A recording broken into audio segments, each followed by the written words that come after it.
Very good. Again, taking one to quiet much of the next time.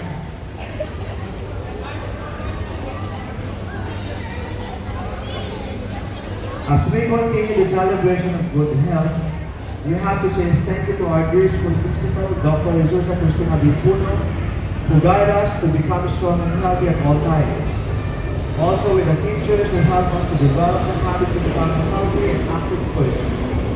To everybody, welcome to the Nutrition Month program with the theme, Beyond the Table.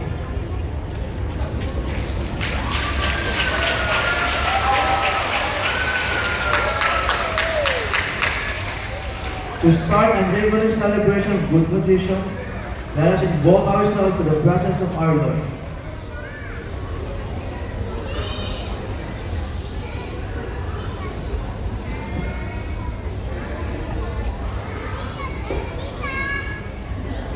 Let us pray.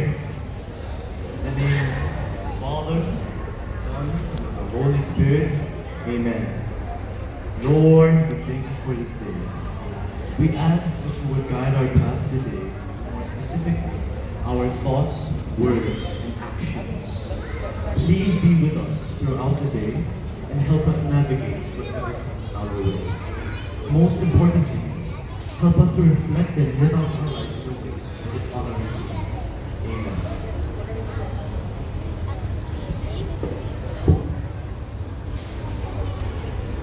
Bismillahirrahmanirrahim. Alhamdulillah Rabbil Alamin. Ar-Rahmanir-Rahim. Malik Yawmiddin. Iyyaka na'budu wa iyyaka nasta'in.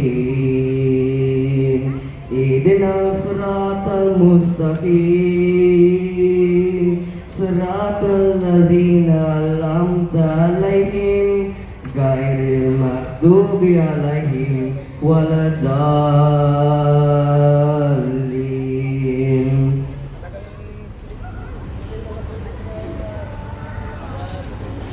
With due respect to the national anthem, let us sing the poet of the Philippine national anthem. Tahir Kuwait.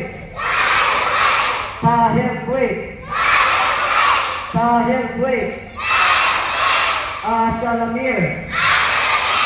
Ashalamir. Ashalamir.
As a salute to celebration of